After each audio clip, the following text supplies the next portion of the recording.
Today, we are going to dive into two incredibly perplexing criminal cases that took place in South Korea. These cases reveal a harsh reality. This country may not be as picturesque as the dramas you've seen on TV. On March 26, 2015, at 12:10 p.m., two men rushed into a motel in Gwanak District, Seoul, pleading for help from the motel owner. "My younger brother is in room 208. We haven't been able to reach him since this morning. Could you open the door for us?" The motel owner tried calling the room, but no one answered. According to the records, a man and a woman had checked into room 208 at 6:40 a.m. Taking the key, the owner went to the room. After knocking multiple times without getting a response, he suspected an emergency and cautiously unlocked the door. Inside, they found a young woman lying on the bed, covered with a blanket. Thinking she was asleep, the owner gently shook her and called out, Miss, but she did not respond. When he placed his hand near her nose to check for breathing, he felt nothing. Panicking, the two men with him immediately attempted CPR, but the woman remained unresponsive. Shaking with fear, the motel owner called the police. Officers arrived shortly after and confirmed that the woman had passed away. Upon examining the body, they noticed clear signs of strangulation. Small red spots inside her eyelids indicated broken blood vessels, a result of increased intraocular pressure due to asphyxiation. The police searched the room, but it was so unnaturally clean that it was hard to believe a murder had taken place there. Items like towels and toothbrushes were still in place, and the bathroom floor was completely dry. It was clear that the perpetrator had made an effort to erase any trace of their presence.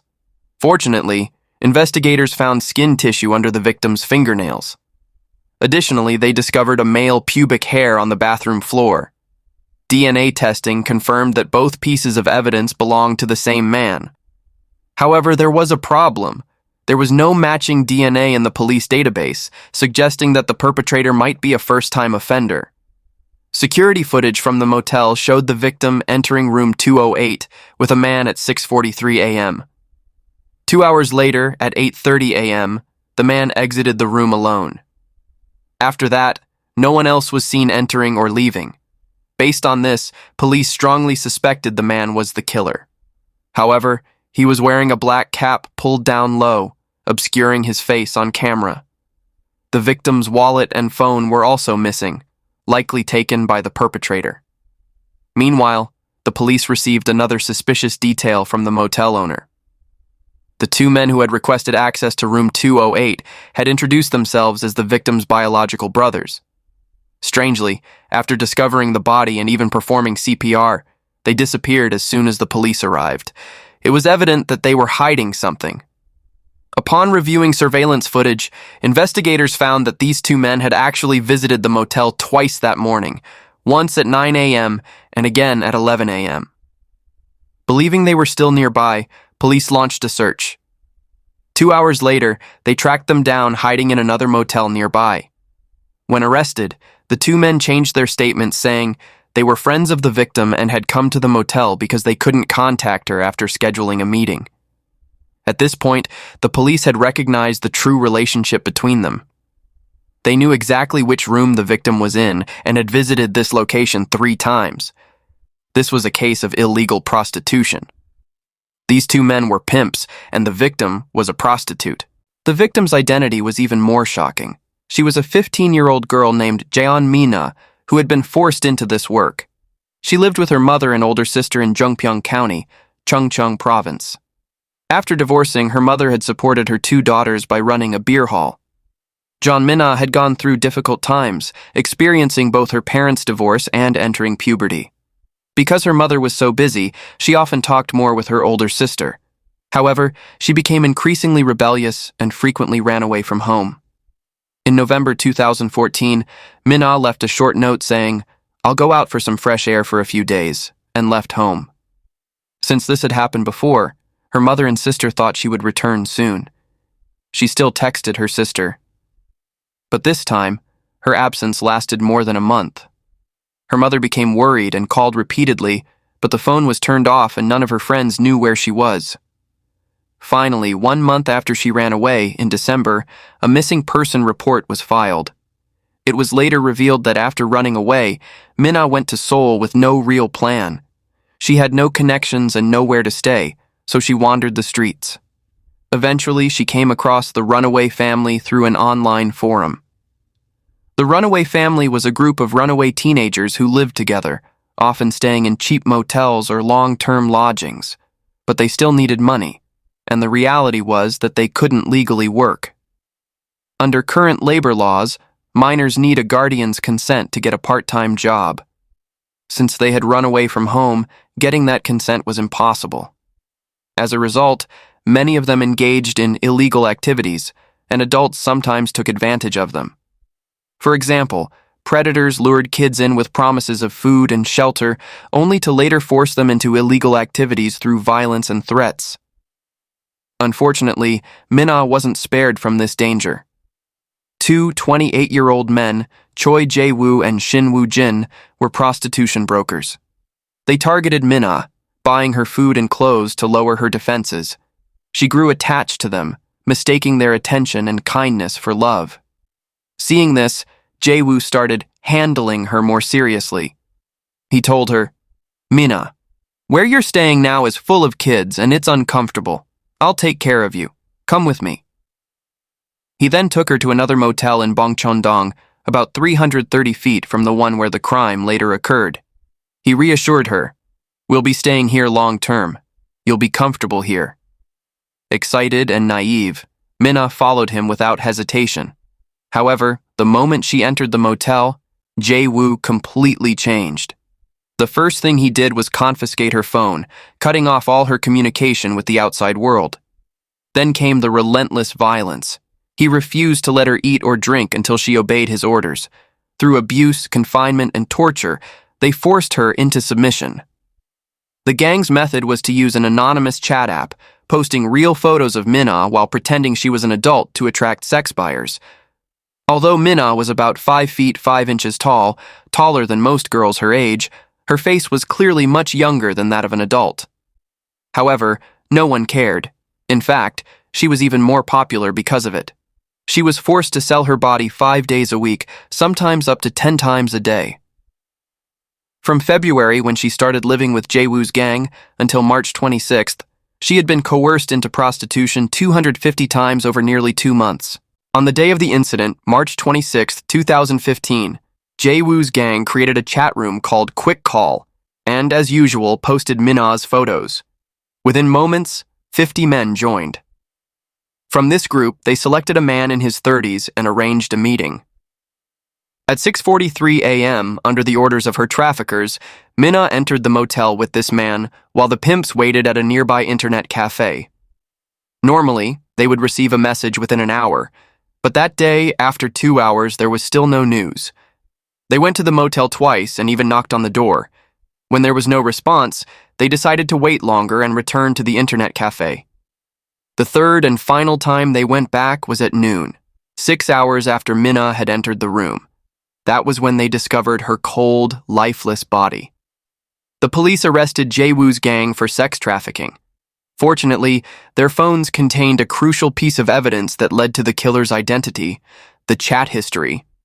Investigators traced the user ID and worked with the app company to determine the IP address. The suspect was identified as Kim Jae-cheon, a 38-year-old man living in Sihung, Gyeonggi Province.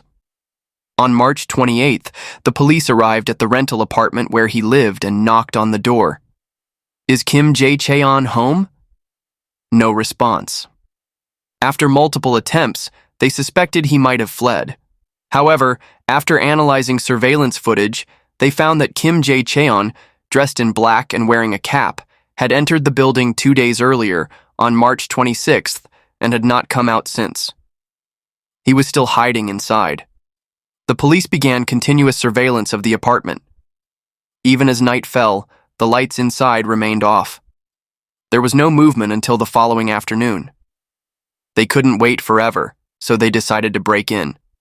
The plan was to breach the fire escape wall connecting to the neighboring apartment and enter through the balcony. It was a complex operation but necessary, as there was a high risk he would escape if they entered through the front door.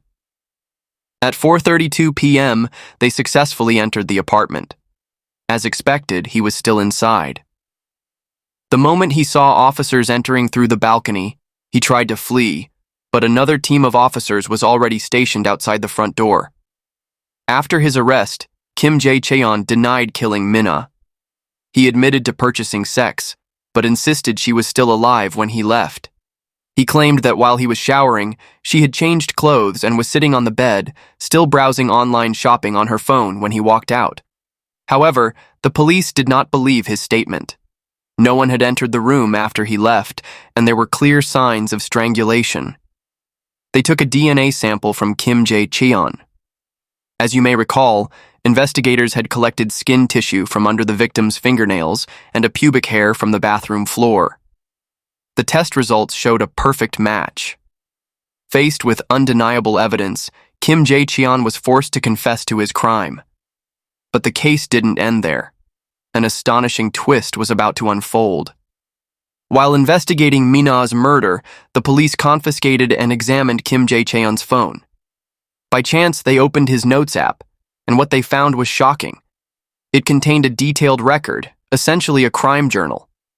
He had documented exactly how he committed his crimes and how he planned to escape. And there wasn't just one case, there were 3. Minna was his 3rd victim.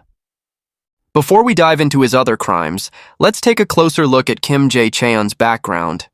He was born into an average family. His mother ran a rental property business, so financially, he never lacked anything while growing up. However, he had a congenital health issue, a type of hemangioma, a condition where blood vessel cells overgrow, forming benign tumors on the body. Unlike cancer, it doesn't cause severe health problems or pain, but it can appear as red marks or lumps on the skin. In Kim Jeon's case, the hemangioma resulted in a large red birthmark on the left side of his face, which led to relentless bullying as a child. He was often mocked as dirty and taunted with, "Go wash your face." This made him obsess over cleanliness, constantly washing his face and trying to cover the mark with heavy makeup. Over time, this developed into an extreme form of obsessive-compulsive cleanliness. In addition, he began showing criminal tendencies in middle school. Once, he was caught stealing computer parts from school. Another time, he was caught shoplifting from a convenience store and even attacked the female store owner with an object. Eventually, he dropped out of high school, and by then, even his own family had given up on him. As an adult, he was classified as having a facial disability and received basic financial assistance. He lived alone in a rental apartment, rarely going outside. Around May 2014, he started engaging with the prostitution industry. He visited various establishments, including massage parlors, office room brothels, and other adult entertainment venues. However, he suffered from erectile dysfunction, making it difficult for him to engage in normal sexual activity. Eventually, he turned to chat apps. He met numerous women, but his situation remained unchanged. From Kim Jeon's perspective, he kept spending money, but was unable to experience sexual satisfaction. He began blaming sex workers for his condition. His twisted logic was, "If you can't satisfy me, why should I pay you?" He then decided that if the women did not respect him or failed to satisfy him, he would take his money back by force. To do this, he needed a way to incapacitate them. The method he found was chloroform. Through online research, he discovered that chloroform could render a person unconscious. In fact, if inhaled in sufficient amounts, it could cause a complete loss of consciousness. However, at lethal doses, it could be fatal, making it a highly dangerous substance. He was able to purchase it easily through a foreign website, yet another example of a legal loophole that allowed him to commit his crimes. His first attack took place on March 11, 2015. He left home carrying chloroform, a cloth, and a rope for binding. At a motel in Western Seoul, he hired a sex worker referred to as A. However, due to his erectile dysfunction, he was unable to complete the act. When A complained about it, he felt that she did not deserve payment because she had disrespected him. Moments later, when she stepped out of the bathroom, he attacked her, pressing the chloroform-soaked cloth over her face and strangling her with one hand until she lost consciousness. He then stole 170,000 won in cash, 70,000 won in gift certificates, and 2 smartphones before fleeing the scene. Fortunately, A regained consciousness not long after.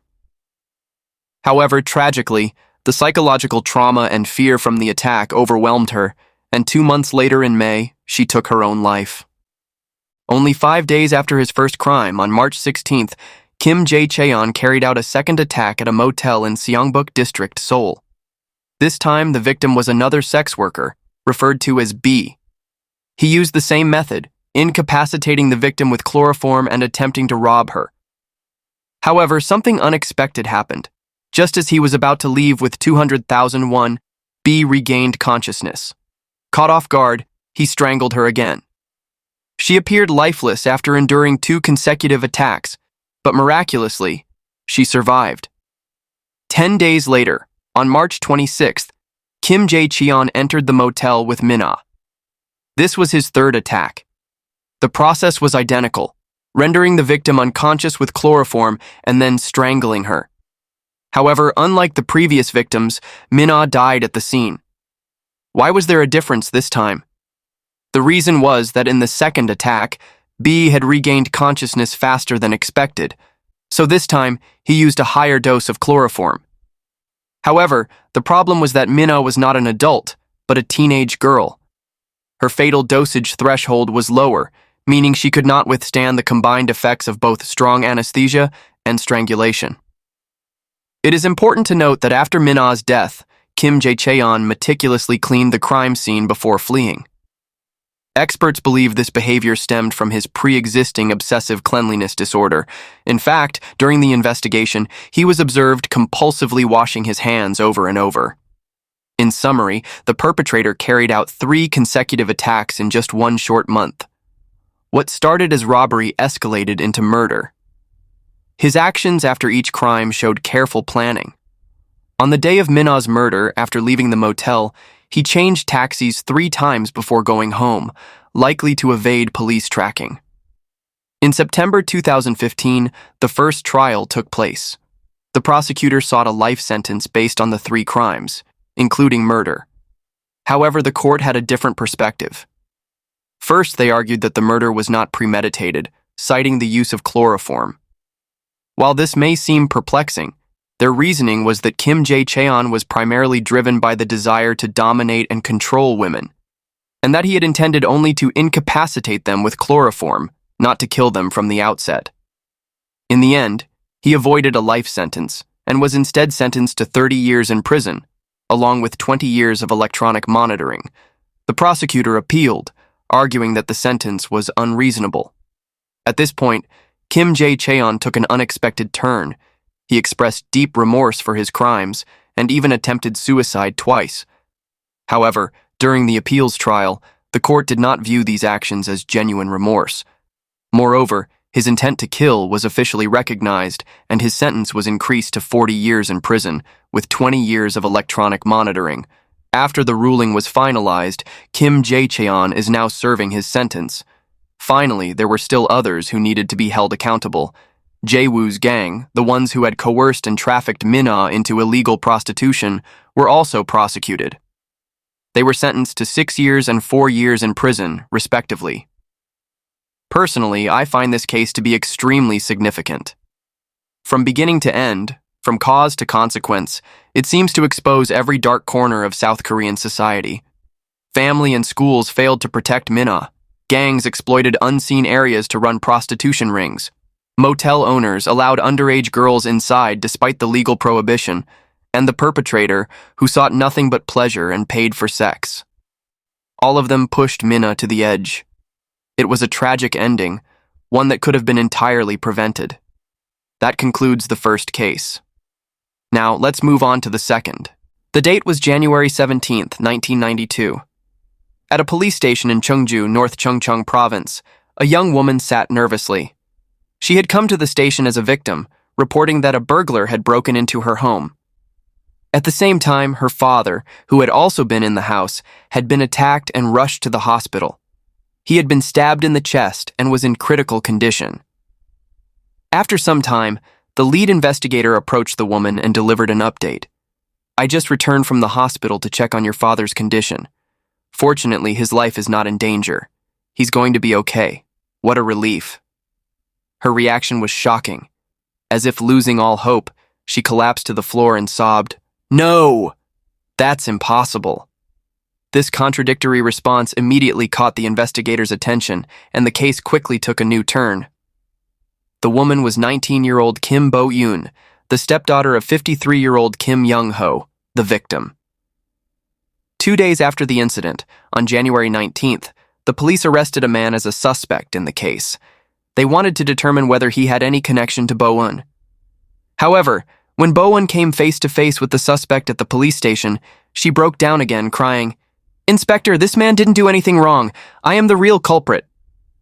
The man in custody was 21-year-old Kim Jin-kwon, a fellow student at Bo-eun's university. The two had been in a long-term romantic relationship and were known as a couple on campus. Following Bo-eun's confession, the details of the crime gradually came to light. She and Jin-kwon had conspired to murder her stepfather, Young-ho.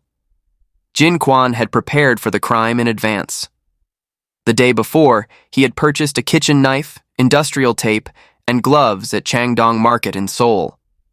Then, he traveled to Cheongju, where Bo-eun and her family lived. That night, he spoke with Bo-eun over the phone, and they agreed to carry out the plan at around 1:30 a.m. When the time came, Bo-eun unlocked the front door, allowing Jin-kwon to enter. He was an athletic student, large and physically strong. He walked straight to Young-ho, who was heavily intoxicated and in a deep sleep. When Young-ho opened his eyes, he saw a towering man holding a kitchen knife, kneeling over him with his knees pinning down both of his arms, rendering him unable to move. He struggled to resist, but it was futile. At that moment, Jin-kwon spoke. "Stop making Bo-eun suffer and leave her alone." Then, he plunged the knife deep into Young-ho's chest. The blade went straight into his heart. Young-ho could only let out a faint groan before dying on the spot. But wait, didn't the investigator say that Young-ho was still alive when he spoke to Bo-eun? There was a reason for this. In reality, the police had suspected Bo-eun from the very beginning. So even though Young-ho had already died, they intentionally provided false information, claiming he was alive, to observe her reaction. Returning to the crime scene, after the murder, Bo-eun and Jin-kwon quickly staged the scene to make it look like a burglary. They bound Young-ho's ankles with tape and stole cash to make it appear as if a thief had taken it. They also pulled open drawers and cabinets, scattering their contents to simulate a ransacked home. Finally, to make it seem as if Bo-eun had also been attacked, they cut the strap of her bra and tied her wrists and ankles with tape. After staging the crime scene, Jin-kwon left, and Bo-eun, still tied up, struggled to go to a neighbor's house for help. All of this was according to their script. However, a police officer noticed something unusual. In this situation, the room was completely disturbed. Homeowner Young-ho lay on the bed with a stab wound, but his college-aged daughter Bo-eun, although appearing concerned, was remarkably calm while explaining the situation. "I was sleeping with my father when a burglar broke in, attacked my father, and tied me up." She was too calm. However, the first question the officer had was, why would an adult college student be sleeping under the same blanket in the same room as her father? Additionally, her father was stabbed to death, but the girl who was supposedly lying right next to him didn't have a scratch on her. This was also quite strange. And why would a burglar targeting money attack a sleeping victim so brutally? Typically, burglars don't need to attack victims to that extent. For these reasons, the police quickly suspected Bo-eun, the only witness at the scene. That's why they lied, saying Young-ho was still alive, although he had died. And this tactic worked. When the forensic team arrived, they collected fingerprints and footprints. Traces of a third person, not a family member, were discovered. It was Jin-kwon. 2 days after the incident, both accomplices, Kim Jin-kwon and Bo-eun, were arrested. But in reality, The true story of this case only begins here. The motive that led these two people to conspire to kill Young-ho not only shocked everyone at the time, but is still referenced in South Korean criminal law to this day. Before delving into this case, let's understand the relationship between Kim Bo-eun and her stepfather Young-ho, as well as their lives. First, Bo-eun lost her biological father when she was very young. When she was 7 years old, her mother remarried Young-ho. Young-ho was a senior official at the Cheongju prosecutor's office, so he was relatively wealthy and successful.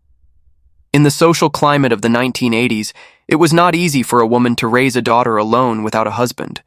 Therefore, Bo-eun's mother chose to remarry Kim Young-ho, who was quite wealthy. But for her daughter Bo-eun, it was the beginning of hell. When the little girl turned 9, Young-ho began to reveal his evil nature.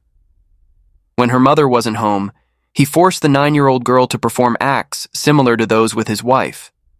This didn't happen just once or twice. As time passed and the girl had her first period, he began to rape her more severely. Initially, he did this behind Bo-eun's mother's back. But one day, these disgusting acts were discovered.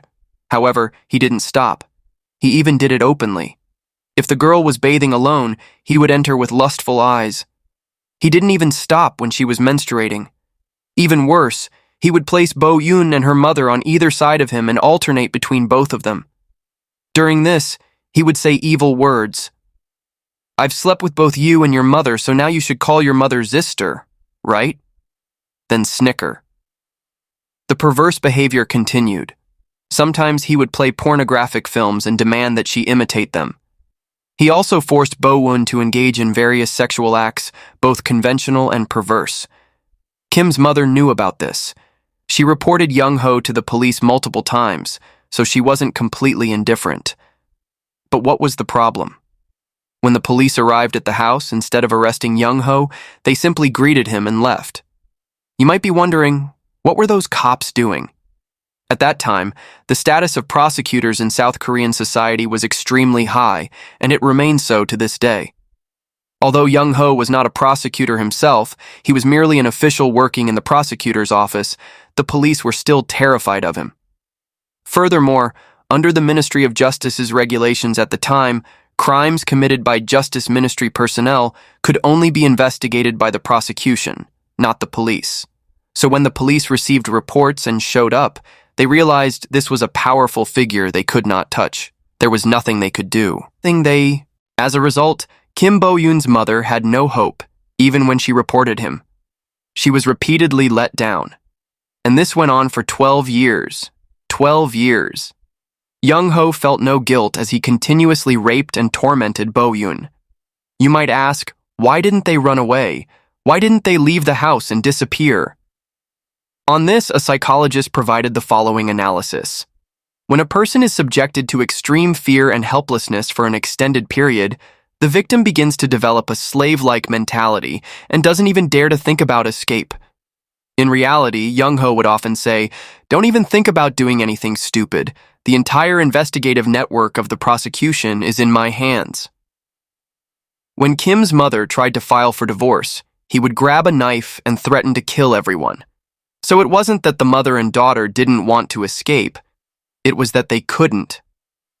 As time passed, Bo-eun was accepted into university, majoring in dance. She finally thought she could leave home, live in a dormitory, and break free from the monstrous Kim Young-ho. But that was just an illusion. He controlled her every move. He posted her class schedule and ordered her not to leave the dormitory outside of school hours. On weekends, he demanded that she return home, and every time she did, she was raped by Young-ho again. Then, love found Bo-eun. His name was Jin Kwon. For the first time, she had someone to open her heart to, someone to lean on. But even dating wasn't something she could do freely. Bo-eun always seemed uneasy, and one day, her boyfriend insisted on knowing what was wrong. In reality, Bo-eun also felt guilty toward him. So, she finally revealed everything. The harassment and rapes she had endured since she was 9 years old, and the inhumane acts committed by her stepfather. Hearing this, anyone would be furious. Jin Kwon suggested, We have to do something. Let's go see your stepfather, Young-ho, and ask for his permission to date. I'll protect you. He thought that by doing this, Young-ho would stop harassing Bo-eun. But, as you might expect, Kim Young-ho's reaction was nothing but curses and threats. Who the hell do you think you are coming here? So, Jin-kwon proposed, let's report him to the police. But Bo-eun already knew from 12 years of experience that it was useless. Slowly, both of them were consumed by anger and frustration. They thought long and hard, and in the end, they decided to eliminate this monster. They planned to kill him. After they were arrested and their crime was exposed, Bo-eun, now in prison, said in court, "The past 7 months I've spent in jail have been more comfortable than the 20 years I lived before. I never knew the night could be so beautiful. I no longer have to endure the actions of that beast." Jin-kwon also said, "I didn't kill Bo-eun's stepfather. I saved the woman I love." A tragic case where the victim of abuse became the perpetrator. At the time, Jin-kwon's parents, desperate to find even the slightest hope for their son, sought help everywhere. They reached out to the South Korea Sexual Violence Counseling Center, which reinvestigated the case and brought it to public attention. Eventually, 22 lawyers stepped forward to defend their innocence. However, the prosecution's attitude during the trial sparked public outrage once again. During the proceedings, the prosecutor asked Bo-eun, "Did you also enjoy your relationship with your stepfather?" They also questioned her, "Your academic performance was excellent, so your life seemed completely normal. It doesn't seem like you were affected much." These were truly disgraceful and ignorant questions. During the trial, the defense team argued that both of them were innocent. Their reasoning was that Bo-eun had been powerless against an overwhelmingly strong authority figure and had no way of seeking outside help. She had endured repeated rape and violent threats, so their actions were a justified act of self-defense to protect their own lives. If this had happened today, this argument might have been accepted. But this was the late 1980s. So, what did the South Korean court rule at the time? In April 1992, the Cheongju District Court found Kim Bo-eun and Jin-kwon guilty of murder. They rejected the self-defense argument, ruling that this was not an act taken to prevent immediate danger from an ongoing attack. However, the judge acknowledged the indescribable suffering that Bo-eun had endured. As a result, Jin-kwon was sentenced to 7 years in prison, while Bo-eun was sentenced to 5 years.